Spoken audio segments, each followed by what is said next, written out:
Paz de Jesus, eu sou o pastor César Cavalcante e mais uma vez, para a glória de Deus, está no ar mais uma edição do programa de debates da Rádio Musical FM. Nós vamos juntos até o final dessa programação e que Deus nos ajude a termos um bom programa, que o Espírito Santo trabalhe na minha, na sua, nas nossas vidas e que juntos exaltemos e glorifiquemos o nome do Senhor, porque Ele é bom, porque a sua misericórdia dura para sempre. Na técnica do programa está aqui o Rafael Gomes de Sá. E você pode participar mandando o teu WhatsApp para 98484-9988. 011 98484-9988. O tema do debate é o seguinte: Jesus Cristo pode ser adorado com base nas Escrituras, com base na revelação bíblica. Jesus Cristo pode ser adorado. A maioria dos cristãos, acho que a grande maioria esmagadora dos cristãos, adoram Jesus Cristo como Deus. Entendem que Jesus Cristo é Deus. Alguns outros ramos, né, do cristianismo, eu vou lembrar aqui, sei lá, Testemunho de Jeová, alguns ramos, não entendem a divindade de Jesus. Entendem que Jesus é uma pessoa, o enviado, é uma espécie de Messias, mas não exatamente o Deus encarnado. Então, hoje nós trouxemos aqui dois convidados, cada um pensando de uma forma a respeito desse tema. E você pode mandar o teu áudio para cá, pelo 011 98484-9988. Vou dar aqui as boas-vindas ao pastor Rafael Amorim, pastor da Igreja do Evangelho Nova Vida, Ministério Restaurar em Itaquera, na Zona Leste de São Paulo. Também é teólogo pelo CATES, Centro Avançado de Teologia e Ensinando de Sião. Também atua no ramo de empresas, casado e pai de 2 filhos, tem um casal. Bem-vindo, pastor Rafael, primeira vez aqui no debate, seja bem-vindo. Bom dia a todos, bom dia, pastores, é um prazer estar aqui, primeira vez aqui nesse programa, né? Eu já estive na rádio em outro programa, mas é a primeira vez com vocês. E é um prazer estar aqui para nós falarmos acerca da fé e desse assunto que eu creio que vai trazer muita polêmica aí. Você vai defender que Jesus pode ser adorado ou não? Não, Jesus não pode ser adorado. Tá bom. Com a gente aqui também, pastor Paulo Henrique Oliveira, tem mestrado em teologia, também em cultura judaica, tem especialização em exegese semântica, especialização em hebraico e grego, também é coordenador do curso de teologia do SBL na Zona Norte. É professor há muitos anos de teologia e faz parte da Assembleia de Deus lá em Interlagos. Bem-vindo, pastor Paulo. Pastor César, um prazer estar aqui com o senhor essa manhã, com o senhor também. E vamos debater esse tema polêmico. Vou defender que Jesus não só pode, como deve ser adorado, e essa é a razão da nossa fé e da esperança que é nosso. Prazer a todos da técnica e todos vocês que nos acompanham. Maravilha, maravilha. Fazia tempo que eu não te vi, mano. Muito tempo. Eu nem sei quanto tempo. Não aparece aqui, mas eu acho que você já foi aluno da FTB, não já? Eu lembro. Se eu posso falar que eu fui o primeiro aluno da FTB, porque a FTB surgiu em 2006. Sei. E eu fiz parte da primeira turma, quando era lá na Dr. Zucchi, me formei em 2009, em 2008. Maravilha. Vamos lá. Pastor Rafael, sua consideração. Por que Jesus não pode ser adorado pelos cristãos? Segundo a origem da fé no livro de Devarim, Deuteronômio capítulo 6, verso 4, que todos que nasceram dentro de um berço de fé, que iniciou dentro do judaísmo, eles recitam o Shema Israel. Esse é o versículo mais conhecido. Mais conhecido de todos. E o Shema Israel, ele defende a ideia de um Deus Echad, de um Deus único. E no próprio livro de Devarim, se eu não me engano, no capítulo 13, vai falar que se surgiu um profeta que levar as pessoas a adorar um outro Deus, não dê ouvido a esse profeta. E por conta desse mandamento, dessa mitzvah, nenhum judeu vai seguir Jesus de uma forma em adoração. Porque a palavra adoração, né, no hebraico, todos aqui conhecem bem, avodá, está relacionada a um serviço. E até Jesus veio fazer um serviço de expiação que o Pai o enviou, porque Deus amou o mundo de tal maneira que enviou o seu Filho.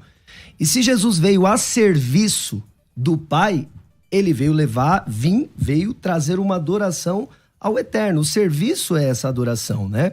E a adoração está relacionado também à oração a um Deus, né?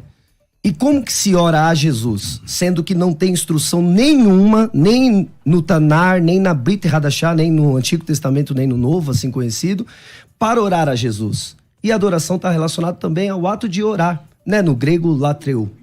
Então, como que se pode adorar alguém que foi ungido? Porque se pudéssemos adorar alguém que foi ungido, Arão foi ungido para cumprir uma missão. O óleo desceu sobre a cabeça de Arão e escorreu sobre a barba. As pessoas deviam adorar Arão? Então essa é a pergunta. Ele foi ungido para quê? Para fazer a expiação de pecados. Isso eu creio. Eu creio que Yeshua, ele se manifestou para cumprir um propósito do Pai. E por esse motivo, o caminho que nos leva ao Pai é ele. Isso daí eu creio. Só que, se ele é o caminho que nos leva ao Pai, ele não é o destino final. O destino final é atribuir adoração ao Pai.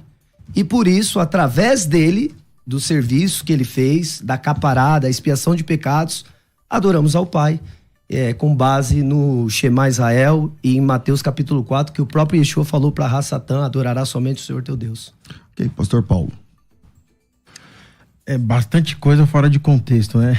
Deuteronômio com o Novo Testamento, cultura judaica com cultura cristã. Eu acho que para exegese tem bastante coisa fora aí. Primeiro,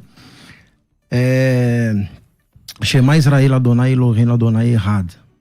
O pessoal fala de Errad. Foi construído muita coisa errada em cima de Errad.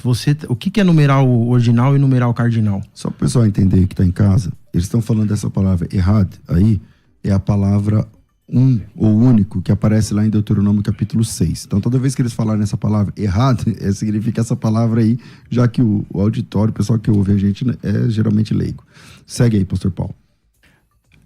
Então a questão é a seguinte: quando a gente se fala, muito que se construiu dentro da teologia cristã, não só dentro da teologia cristã, mas dentro da teologia que supostamente a gente vai chamar de teologia exegética, o pessoal começa a usar um dicionário ou um léxico, né? Muita gente chama de léxico, seria um léxico, só que morfologia se faz com dicionário, mas semântica e sintaxe se faz com a construção frasal. Sim. Ou seja, dentro de um texto existe algo chamado de perícope e pericopese.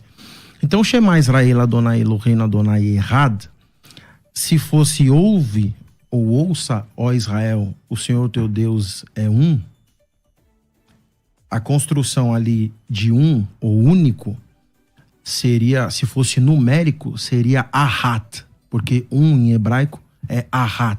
Ahat time, Shilosh e assim por diante. O senhor concorda? Concordo. Então, no texto, gramaticalmente falando, ali não está falando de 1, 2, 3 ou 4. Único. Ali está falando a construção gramatical, esse errad no texto, na verdade é um adjetivo. Sim. Dando a qualidade dele de deter todo o poder. Então não está relacionado... Exatamente. Ser único. Então essa é a construção do Maravilha. texto ali. Agora, quando o senhor fala que ele não é o produto final, eu acho que tem alguma coisa desconexa, porque a Bíblia fala assim, ó: para que todo joelho se dobrará. Então eu vou começar do final pro começo. É o começo, meio e fim? Maravilha. Do final. Todo joelho se dobrará e toda língua confessará que Jesus Cristo é o Senhor, para a glória de Deus Pai. Isso aqui é adoração. Só que a adoração aqui não é a Deus Pai. Primeiro, o caminho é Jesus. Ele te leva, você se dobra diante dele, para que diante do Pai você seja aceito. Se essa adoração não acontecer no final de todas as coisas, você não chega ao Pai. Como que o senhor responde isso aqui? Posso responder com uma pergunta? Pode responder do jeito que você achar aqui. Maravilha. Que Então responde. O ato de se prostrar e se ajoelhar é uma forma de adoração? Aí o senhor pode responder com as palavras que o senhor achar melhor no Novo Testamento, pode entrar no grego. Proskineu, o que o senhor vai trabalhar? Então, pode ficar à vontade, no texto aqui também. Porque a palavra que aparece é proskineu, exatamente. Aparece aonde? Em Romanos 14, 11? E o que acontece com essa palavra proskineu? Ela não tem um significado só. Dentro da cultura grega, proskineu, ela pode ser reverenciar, pode ser adorar, pode ser se prostrar, se ajoelhar. Mas vamos lá, vou responder a sua pergunta. Só para lembrar, se todo joelho... senhor, minha pergunta está baseada em Romanos capítulo 14, versículo 11. Todo joelho se dobrará e toda língua confessará. Isso daí tá bem claro para mim. Isso não tem problema em relação ao que eu acredito e ao que eu defendo. Por quê? O ato de se prostrar diante de um rei é um cumprimento dentro da cultura judaica, que você conhece isso. Senão, no livro de 2 Samuel, capítulo 9, verso 5, Mefibosete não teria se ajoelhado diante de Davi. Então, aquele ato de se ajoelhar, que é shahar, né, no hebraico, ou o proskineu do grego, esse ato seria uma adoração a Davi? Não, mas é o reconhecimento de um rei.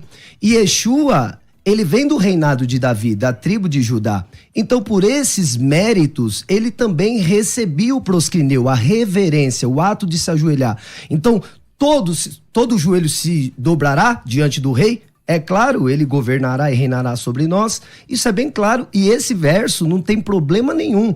Eu não sou contra se ajoelhar, eu não sou contra honrar, eu não sou contra dar glória, né? Não toda a glória, mas dar glória, o peso da Kevod que Yeshua tem, a autoridade que ele tem. Isso daí não tem problema nenhum. Louvores a Jesus também não tem problema nenhum. O problema está no adoração, porque a adoração é o reconhecimento da mais alta autoridade, é você levar a sua adoração e o seu serviço à mais alta autoridade. E sendo Yeshua o caminho, ninguém vai ao Pai senão por ele. Como que você adora o caminho e não ao Pai? Lá o texto não diz ninguém vai ao Pai, diz ninguém vem ao Pai. Vem. Vamos lá, pastor Paulo. Então, é assim, ó, o senhor trabalhou aqui, é por isso que eu falo, vai ficar, parece que para quem estiver ouvindo vai ficar um pouquinho chato, porque eu vou bater na questão do texto. Tudo bem. Responder exegeticamente não é recorrer a outros textos, né? O senhor trabalhou a questão de outros textos, fez a pergunta baseada em Romanos capítulo 14, versículo de número 11. Sim. Jesus é o caminho, ele sendo o caminho, para ser adorado tem que passar por ele. Ele tem que ser adorado. Mas eu nunca discordei disso. Não, o senhor acabou adorado, de dizer... não. Não, é o que eu tô dizendo, eu tô deixando bem claro, sim. Adorado. Então assim, para chegar ao Pai tem que adorar aqui Jesus. Por quê? Porque quando todo joelho se dobrará, que é um ato de adoração e reconhecimento. E toda língua confessará. O que é confessar? Como que eu vou me ajoelhar diante de alguém e vou falar o quê? Ó, tô confessando que o senhor é mais ou menos? Adon. Eu tô confessando que o senhor qual a diferença de Adon para Adonai? Meio, né? Senhor e Senhor ao extremo. Só que no texto aqui de Romanos que eu trabalhei, aqui não tá escrito Adon. Né? Até legal que o senhor entra no original mesmo. No texto aqui tá dizendo o seguinte, o texto de Romanos capítulo 14, versículo de número 11, que é o texto que eu tô fazendo menção. Sim. Né? Deixa eu só deixar o texto aqui no jeito. Beleza, esse aqui, ó. O texto diz assim, ó. Peraí. Gagrefti garzo egolego kyrios. Primeira tradução do hebraico pro grego é Septuaginta. E a Septuaginta traduz Adonai por Kyrios.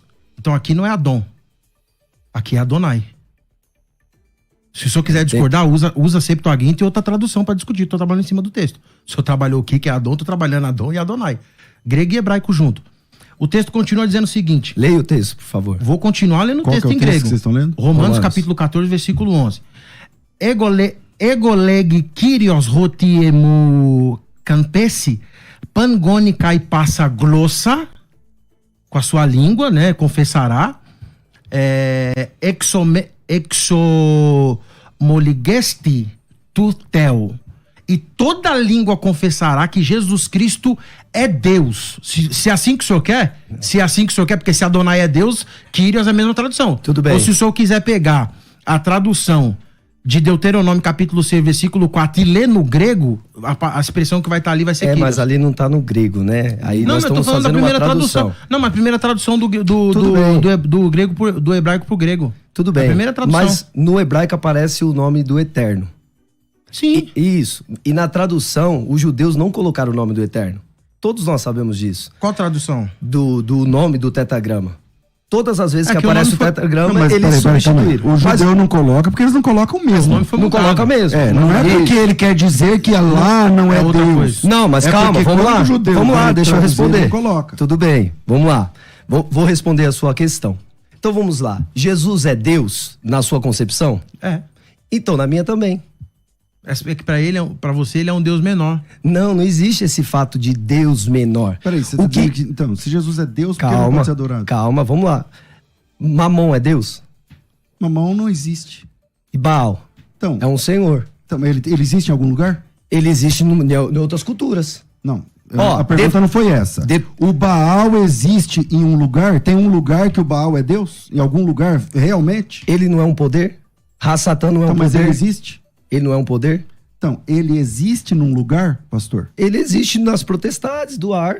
Potestades e principados, então existem forças. Então você acredita que, tipo, Baal tem um trono em algum lugar realmente? Não, trono não. E Mamon também existe literalmente? Eu vou falar o que eu acredito para não colocar palavras na minha boca. Vamos lá. Então, não é que eu tô colocando palavras, Sim. pastor. É que o senhor está dizendo que eles existem. Existem. Olha só. Bereshit bara Elohim. No princípio criou o quê? Deus. Deus. Elohim tá no plural ou tá no singular? Plural. Então o que criou no princípio? Poderes. Essa palavra Elohim, Não, ela Elohim não... nunca é poderes. Autoridades. Não. Elohim, sim. Desculpa, pastor. Sim. Não. Porque Elohim, se você... na Bíblia, acha um texto Acho. onde a palavra Elohim é poder. Não, é poder não. Ela foi O senhor disse traduzida poderes. como Deus. Não, é que o senhor acabou de falar assim, ó. Sim, mas eu vou Elohim explicar. significa poderes. Sim. Acha um versículo na Bíblia. Vamos lá. De Gênesis 1 a Malaquias 4, onde Elohim, Vamos lá. ali Ó. na verdade é traduzido por poderes. Shemot, Êxodo, capítulo 4, verso 16, certo? Quando o Eterno, Kadosh Baruhu, ele coloca Moshe Rabbeinu por Deus de Arão. A palavra que aparece aqui é Elohim, ou não? Mas aí não está escrito poder. Mas é Deus no sentido do quê? De autoridade sobre Arão. Não, então, pastor. Então, Você e precisa agora, perguntar, se o que Moisés... o senhor falou. Não, tudo bem, então vamos lá. Então não tem. Se Moisés é o Deus de Arão, nesse sentido de autoridade sobre Arão, Moisés tem que ser adorado porque tá Deus aqui? E as pessoas que não conhecem, elas vão falar, e olha, tá Deus com D maiúsculo. No hebraico não existe maiúsculo e minúsculo. Vocês são professores, eu nem sou professor. E vocês sabem disso. Então, não existe. Então, por que tá Deus aqui?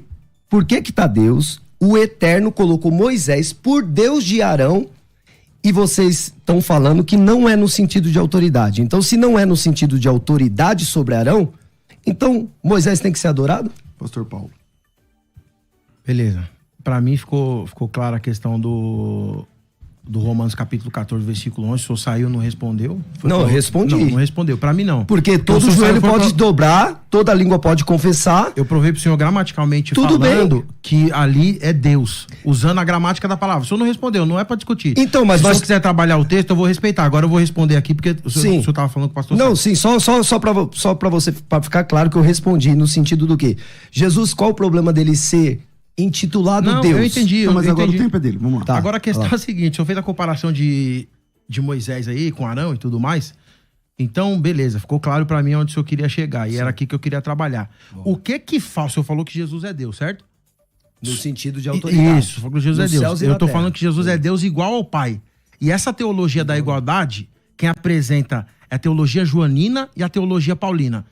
Eu vou ler só um texto de Paulo, isso é Paulo e João. E aí eu vou fazer uma pergunta pro senhor nesse texto que eu li.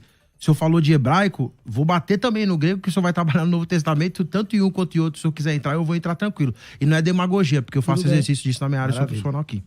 Roti enautu katoikei pantopleroma testeóteto somatikos. Porque nele habita em Cristo corporeamente pantopleroma. Toda, não é meia. Toda. Da Plenitude, divindade. completo, cheio. Sim. Da divindade. Eu pergunto pro senhor, se Jesus é um Deus menor, e o texto tá falando, Paulo tá dizendo que ele nele habilita todo, o que tá faltando pra ele ser Deus igual ao Pai? Isso aqui é teologia da igualdade, pergunta que eu faço. Então vamos lá. Dentro do que você me perguntou, vamos basear no texto. É, de preferência. Não no que você falou da teologia da igualdade. Vamos basear no texto. Baseado no texto, não tem problema nenhum o termo plenitude da divindade. Por quê? Porque nele habitam os 5 níveis da alma, os 7 espíritos de Deus. Ou seja, ele saiu do nível mais baixo da Nefesh a Hayá. Ele tem toda essa plenitude da divindade. Nele emana todas as sefirotes da Yen Sof, da Kadosh Baruhu. Então, em Yeshua habita corporalmente toda a plenitude. Ele é cheio daquilo que vem do Eterno, dos atributos que vem do Eterno. Aí, tendo em forma de Deus, qual que é a forma de Deus? Aí temos que ir para a construção do ser humano. Olha aqui a construção do ser humano lá em Gênesis. Gênesis capítulo 1. Tendo forma de Deus, não usurpou, tomou o lugar de Deus. Ele não quis ser igual a Deus. Tá escrito, ele não quis tomar o lugar. O problema é que os cristãos colocaram ele no lugar. Desculpa. É o mesmo texto.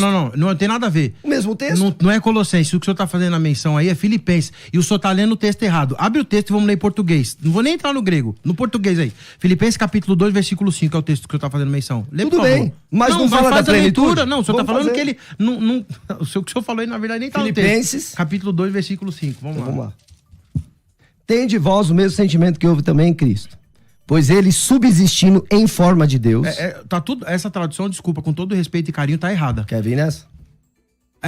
Pode ler também na Bíblia de Jerusalém, que para fazer exegese tem que ser no grego, mas pode ler também aqui, ó, que mesmo sendo igual a Deus, a Bíblia de Jerusalém tá assim, lê assim, mesmo sendo igual a Deus, não teve como usurpação, de novo, ele vai falar a mesma palavra, que sendo igual a Deus, não, mas não é só isso, que sendo igual a Deus era algo que deveria se apegar. O texto não tá dizendo que ele é diferente de Deus, tá dizendo que ele é igual a Deus. A palavra que aparece... O senhor não vai ler mais a lá? forma. Vou ler, peraí, mas eu vou te mostrar aqui em Bereshit, em Gênesis. Mas o que o Gênesis tem a ver com Colossenses, pastor? Nós não estamos falando de Filipenses? Então, mas eu falei o Colossenses, eu leio o Gênesis. Eu falei Filipenses, eu leio o Gênesis. Ó, só vou pegar pra você entender o que é essa forma de Deus. Fica tranquilo. Não, só pra eu entender, pô. Ali é morfe, no grego. Vamos lá. Ó, também disse Deus, façamos o homem a nossa imagem e semelhança, conforme a nossa semelhança. Tendo ele domínio sobre os peixes e tal, não sei o quê, as autoridades, né? E criou Deus, pois o homem, a sua imagem, a imagem de Deus o criou. Quem é a imagem de Deus? A imagem de Deus o criou. Mas quem é a imagem de Deus? A imagem de Deus se manifesta em Yeshua. A imagem de Deus é Jesus. A imagem. Então, foi Jesus que fez o homem. Tudo bem. Ó o que você tá falando. Esse texto só revela a trindade. Não. Se for aí, só a trindade. Não, como Sim. que trindade? Então, mas deixa ele concluir. Deixa eu lá. Façamos. Quando fala essa palavra no plural, nós precisamos entender o primeiro versículo da Bíblia. O primeiro. Só que no português a gente sabe que não dá o entendimento muito claro. Porque o Bereshit, bara Elohim, et hashamai ve'et haaretz, ali mostra que o Eterno criou primeiro os poderes. O primeiro poder constituído da palavra, né, os Elohim, aí vem a palavra, os hashamai e os poderes da terra. Vou te perguntar, o índio que está no meio do mato, ele não contempla o sol como um Deus? Ele não contempla a natureza como um Deus? Como que eles descobriram isso? São poderes criados para reger a terra. Então, só que tem os poderes certos. Calma, não. Calma. Como eles descobriram isso? Calma. Não é porque a pessoa considera alguma coisa Deus que Calma. tem que ser considerado. Dentro do que ele... Exato. Não é porque as pessoas consideram alguém como Deus que tem que ser. Então Jesus, mesmo considerado como Deus, não tem que ser. Mas Jesus não é porque a pessoa considera, tem texto. Então deixa eu construir. Deixa eu construir aqui a ideia para que vocês possam entender de uma forma mais ampla. Então quando o Eterno constrói poderes, ele não precisa sair, né, do trono dele, vamos colocar assim, para realizar algo. Ele criou poderes para que as coisas funcionem sem ele estar. O que é o haja luz? O que é esse haja luz e houve luz? Pela ordem da palavra as coisas veio construir. Aí que João vai pegar no capítulo 1 e vai falar que era a palavra. E aí as pessoas têm, por dizer que esse logos, que era a palavra, né? Que na Bíblia, tem uma outra Bíblia ainda com melhor versão do que essa, ainda católica. Melhor do que essa aqui na versão católica. A Bíblia peregrina? Que vai falar assim, que a palavra, ela se fez carne. Pastor, a palavra. Baseado em que o senhor acha que a tradução A ou B é melhor ou pior? Porque o senhor disse que o senhor não é indouto na questão das línguas originais. O senhor não sabe hebraico nem grego. Sou estudante. Okay. E vocês são mestres? Não, calma aí. O irmão é alfabetizado em grego? Não. Você é alfabetizado em hebraico? Mais ou menos, quase. Se eu escrever uma palavra aqui... Você consegue, hebraico não, transliterado. Então, transliterado não é hebraico. Beleza. Então o senhor não tem alfabetização nem em hebraico nem em grego.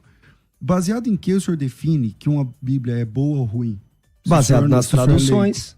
Então, mas se o senhor não conhece o texto original, com todo respeito... Não, mas ó... Como que o senhor vai dizer que essa Bíblia é melhor que essa... Se o senhor não conhece o texto original... Qual a Bíblia que o senhor acha melhor? Não, eu prefiro dentro do teu conhecimento. Eu prefiro traduções por equivalência formal ou vocabular. Essa é boa? É uma boa Bíblia, sim, claro. Essa é boa a Bíblia? Então, a Bíblia de Jerusalém... É que assim, eu não estou em debate. A não, Bíblia tudo de Jerusalém, bem, eu só estou fazendo uma pergunta. A Bíblia de Jerusalém em português, pastor, não é a Bíblia de Jerusalém em francês. A Bíblia de Jerusalém verdadeira é em francês. Essa aqui é uma tradução de uma tradução. Yes. Então, quando o senhor está lendo essa Bíblia aqui, o senhor está lendo uma tradução em português, de uma tradução do francês, que fez uma tradução do hebraico e do grego. Tudo bem. Para ficar claro. Tranquilo. Tá certo? Mas volta aqui, pastor Paulo. Então, queria mandar rapidinho aqui um abraço para todos os irmãos dos grupos de teologia que tá acompanhando aí. Um salve, né? Você quer mandar um salve. Se você for lá e não mandar um salve, tá ruim, hein? A galera tá acompanhando aí.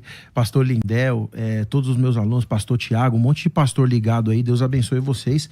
Ó, eu vou mandar um abraço para falar vou chamar de oposição aqui. Você vai lembrar. Nós estamos no mesmo time, sabe, só com ideias diferentes. Sabe a Rafaela falou assim que, ele foi meu pastor, eu fiz um encontro com Deus com ele. Eu falei assim, ele vai estar do lado oposto. É Rafa? Manda mandar um abraço pra mim. Oi, Um abraço, legal. Rafa. Ela tá acompanhando o nosso debate aí. Maravilha, um Bom, a abraço. questão é a seguinte, vamos lá, língua portuguesa, eu vou tentar facilitar pra vocês, porque fala de debate técnico, mano, nós vamos aliviar. Não, pode vir, pô, pode vir do jeito que você quiser. Filipenses capítulo 2, versículo 5, a tradução que eu vou ler é NVI, se quiser a gente lê qualquer texto do grego. Filipenses, Tá foi o que bom? eu li. Seja a atitude de vocês a mesma que a de Cristo Jesus, NVI, que embora sendo Deus, português aqui é bem simples, que embora sendo Não Deus. tem problema essa palavra Não, pra tudo mim. bem, deixa eu só fazer a Sim. construção. Não considerou que o ser igual a Deus. Eu tô lendo o texto sem tendenciosidade. Tá escrito aqui, a versão NVI, tá bom? Beleza. Isso é teologia da igualdade. O que Paulo tá falando? Que Jesus é igual a Deus. E isso já ficou demonstrado quando eu perguntei pro senhor o que faltava em Jesus para ele ser comparado igual a Deus, quando ele é a plenitude de tudo que existe em Deus, segundo teologia paulina em Colossenses capítulo 2, versículo 9. Ficou claro para mim. Agora, o João, ele também vai fazer a mesma coisa em português, porque em grego, a primeira coisa que o cara vai começar um cursinho de teologia ou ler no Google aí, ele aprende João capítulo 1, versículo 1 em grego, né? No princípio era aquele que é a palavra, no princípio era o verbo, no princípio era a razão. E a razão estava com Deus e a razão era Deus. De novo ele fala que a razão era Deus. Com Deus no princípio. Todas as coisas foram feitas por ele e sem ele nada do que existe teria sido feito. João 1,18, olha o que ele vai falar. Vai falar o seguinte... ninguém jamais viu a Deus, mas o Deus unigênito, que está junto do Pai, esse o tornou conhecido. Então tá claro pra mim, sem nenhum tipo de déficit intelectual, que Jesus é Deus igual ao Pai. E quem fala isso não sou eu, quem fala isso é os textos. E aí de novo você falou da teologia criticando, teologia paulina e teologia joanina. Então, assim, é nítido que se Jesus é o caminho, a adoração tem que começar por ele, porque é ele que vai levar a pessoa do Pai, porque ele é o caminho. Aí. Ninguém vem ao Pai, tem que chegar em Jesus. E detalhe, quem não reconhece o Filho, não será reconhecido pelo Pai. Então, se você quiser prestar adoração direto ao Pai, não reconhecendo Jesus, que esse é o problema do judaísmo. Quando chegar lá vai ser barrado. Afasta de mim porque eu não te conheço. Por quê? Porque todo o trabalho que o Pai teve de enviar o Filho tem que ser reconhecido. Porque o Filho é a imagem do Deus invisível, o primogênito sobre toda a criação. Aí, maravilha. Primogênito de? Sobre toda a criação. Então, acima de toda a criação. Acima. É só assim se que tá escrito? É assim que tá escrito. Então, Grego, português. Se ele foi o primeiro a ser criado, quem o criou? Quem foi criado? Você acabou de falar. Não, falei sobre, não sob. Qual a diferença de sobre e sob? Tudo bem, mas se acima o não termo é é criado. primogênito, o que significa? Por favor. Protótocos. Proto vem de raiz e ticto vem de gênio. O único que tem a mesma genética que o pai, igual Colossenses capítulo 2, versículo 9. por quê, ó? Não é o primogênito Vamos português lá. que o senhor tá pensando, não. Não, tudo bem. Então vamos lá. Por que Kefa, Pedro, quando está com Yeshua pergunta exatamente esse tema que nós estamos discutindo aqui. Quem as pessoas dizem que eu sou? Aí vai falar, uns dizem que o senhor é o profeta, outros dizem que o senhor é Elias, é isso, é aquilo. Mas e vocês que estão comigo? Sim. Quem vocês dizem que eu sou? Ele falou, tu és o Messias. Tu és o Cristo. O Filho do Deus vivo. Sim. Tudo bem? Aí, olha a fala de Yeshua. Quem te revelou isso foi meu Pai que está no céu. O Pai está no céu ou está na terra? Ele tá em todos os lugares. O pai não tá em forma de filho. O filho não é o pai. O filho é igual ao pai. E como O que filho você revela adora o o Pai. Filho? Adorando o filho. Como se a adoração é o Pai? O Você próprio adora Jesus... o filho pra chegar no pai. Vamos lá. Lembra da figura Ó, do... Jesus falou assim, ó. Tudo que pedirem em meu nome, crendo já recebeu. No nome Maravilha. de quem? De Yeshua. Então pronto, Porque- isso é adoração. Mas qual que é o nome? Por que que é o nome de Yeshua? Isso é adoração. Isso não. Como que isso é adoração? Bom, eu tenho Isso que é fazer, usar... vou fazer um Tudo intervalo. bem, Eu vou vamos. fazer um intervalo e vou deixar uma pergunta, né? Essa frase que o senhor citou do Evangelho de Jesus em João, tudo que pedires ao Pai em meu nome, tal, não é uma forma de oração usando o nome de Jesus? Então o senhor disse que não podia orar. Não, ao Pai. Tá bom. A gente vai pro intervalo e voltamos já. O tema de hoje é, afinal, Jesus pode ou não ser adorado? Vamos pro intervalo e a gente volta já.